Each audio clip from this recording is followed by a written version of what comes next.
Good morning everyone. आज हम लोग प्रॉफिट एंड लॉस के क्वेश्चन देखेंगे। प्रीवियस वीडियोस में हम लोगों ने सिर्फ प्रॉफिट और लॉस के बारे में थोड़ा सा डिस्कशन किया था। आज हम इसको बिल्कुल एक्सप्लेन करते हैं, ठीक है।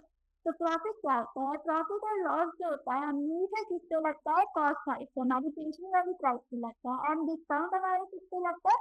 मार्क प्राइस से। जो प्रोडक्ट की मार्क प्राइस होती है उस पर ही डिस्काउंट लगता है। क्लियर? क्वेश्चन को अच्छे समझने की कोशिश करते, क्वेश्चन सॉल्व करते हैं। तो बहुत ईजी क्वेश्चन है, ऐसे आते नहीं है, फिर भी बेसिक समझने के लिए इसको सॉल्व करते हैं। If selling price and cost price are in the ratio of 8:5, then find the profit or loss percentage. हमें फॉर्मूला पता है, FP upon CP, selling price upon cost price. Ratio given क्या है? 8:5, 8:5 इसमें सॉल्व करें तो आंसर आ जाएगा। Next question देखते हैं।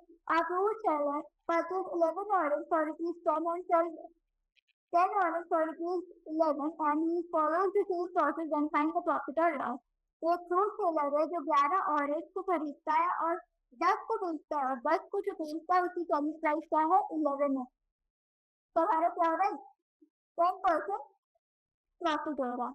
10% प्रॉफिट इस केस में हो रहा है, 10% प्रॉफिट अनदर केस में हो रहा है। हम लोगों को फॉर्मूला पता है, तो सेकंड मैथड है, बट हम फॉर्मूला के अकॉर्डिंग अपने क्वेश्चन को सॉल्व करेंगे। तो हमें पता एचसीएफ और सीटी सेलिंग प्राइस क्या होगी वो लिखेंगे, और नीचे कॉस्ट प्राइस क्या लिखेंगे उसको सॉल्व करेंगे, फिर हमारा आंसर आ जाएगा। ये बहुत इजी क्वेश्चन है, ऐसे क्वेश्चन आएंगे नहीं एग्जाम में, तो कभी प्रैक्टिस करने के लिए इसे कर रहे हैं एग्जाम में हमेशा किसी क्वेश्चन का।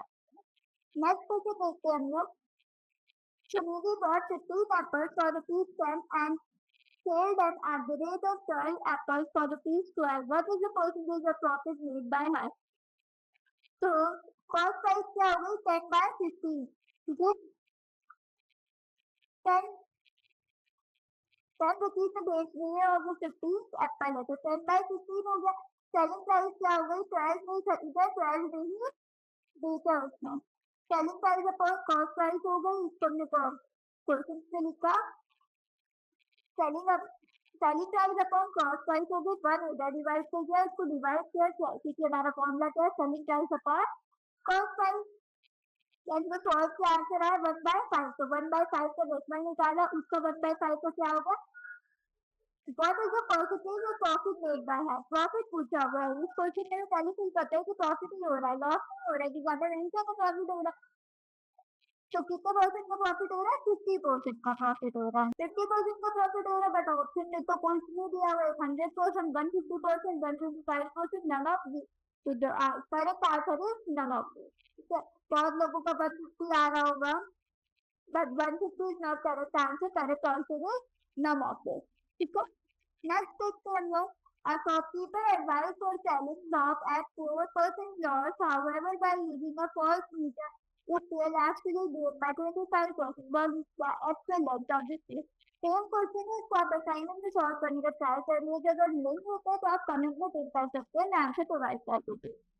Next question है, a man sell an article for the profit of 20%. If he had bought it and 10% less and sold it for ₹100 more, he would be gain 40% on the cost price of the solution. तो हमें formula पता है, selling price upon cost price लिखा। Selling price हमने निकाले हैं यहाँ पे, सेलिंग प्राइस प्लस 80 होगा। यहाँ से हमने पहले सेलिंग प्राइस अलग सॉल्व कर लिया, कॉस्ट प्राइस अलग सॉल्व कर लिया, फिर यहाँ पे दो को लिखा एंड देन सॉल्व किया, करा लिया। नेक्स्ट क्वेश्चन देखते हैं। Article was sold at the profit of 80% if both cost price and this percentage of profit would be the percentage point lower than in the first stage and the first price. The same question is first right and difficult. इस तरह का नहीं answer से comment में लिख दीजिएगा answer, तो मैं देख लूँगी आपका आंसर करेक्ट है और रॉन्ग है। अगर गलत होगा, नहीं आता है, तो क्या पूछ सकते हैं। 5 kg of ghee, same question है, इसको भी ट्राई करिएगा असाइनमेंट में। डिस्काउंट, तो डिस्काउंट मैंने बताया था किससे लगता है? मार्क प्राइस से। जो प्रोडक्ट की मार्क प्राइस होती है बेसिकली उस पर ही डिस्काउंट लगता है, क्लियर है। नेक्स्ट देखते हैं। By giving a discount of 25%, a shopkeeper gains 25%.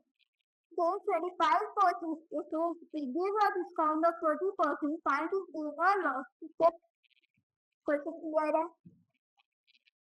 इसको हम लोग क्योंकि से सॉल्व नहीं करेंगे, एक किसी से सॉल्व, इसको हम लोग फॉर्मूला से सॉल्व करने की कोशिश करते हैं। डिस्काउंट क्या हो रहा है? 25% है डिस्काउंट। तो 100% में से 25% निकालेंगे तो 75 हो जाएगा। तो मार्क प्राइस सपोज करके रखते कि 100 है, तो सेलिंग प्राइस क्या होगा? डिस्काउंट में से तो सेलिंग प्राइस हटा के मार्क प्राइस देंगे, तो 100 माइनस 25 सेलिंग प्राइस हो गई। कॉस्ट प्राइस क्या हो गई? 60% हो गया किसका? 75 करो मार्क प्राइस पर 75% क्या हो गया? 60 हो गया। हमें उसको फॉर्मूले की क्वेश्चन से सॉल्व करके यहाँ पे दिखाते हैं। यहाँ पे कॉस्ट प्राइस 60 कैसे आ गया? तो selling price upon cost price of 125% था, उसको हमने सॉल्व किया, सॉल्व करके आ गया 60%। ठीक है, तो यहाँ पे मैंने लिख दिया कॉस्ट प्राइस है 60। सेलिंग प्राइस क्या हो गई? सेलिंग प्राइस भी क्या 100 का 40% है, तो 100 माइनस 40 हो गया 60। तो यहाँ पे क्या हो रहा है? कॉस्ट प्राइस भी सेम है, सेलिंग प्राइस भी सेम है, जितने रकम वो खरीद रहा है उससे कहीं बेच रहा है। Cost price equal to selling price. तो यहाँ पे नो प्रॉफिट हो रहा है, नो लॉस हो रहा है, ना ही प्रॉफिट हो रहा है, ना ही लॉस हो रहा है। Now moving on the next question. The next question is a trader gains 20% by giving a discount of 20%. If it gives a discount of 20%, then find its profit or loss. तो ये question है, आप इसको try करने की कोशिश करें और नेक्स्ट देखते हैं लोग। ये भी क्वेश्चन आप इसको असाइनमेंट में सॉल्व करें, अगर नहीं आते तो आप कमेंट पे मैसेज कर सकते हैं। अगर आपको इसके नोट्स चाहिए होंगे तो भी हम वो मैं प्रोवाइड कर दूंगी। नेक्स्ट वीडियो में हम लोग मिक्सचर एंड एलिगेशन की बात करेंगे, जिससे हम लोग डिस्काउंट प्रॉफिट सब क्वेश्चन मिक्स करके सॉल्व करने की वीडियो होगी वो। ओके, तो चलो मिलते हैं नेक्स्ट वीडियो में। Bye bye. Please like and subscribe the video. Okay.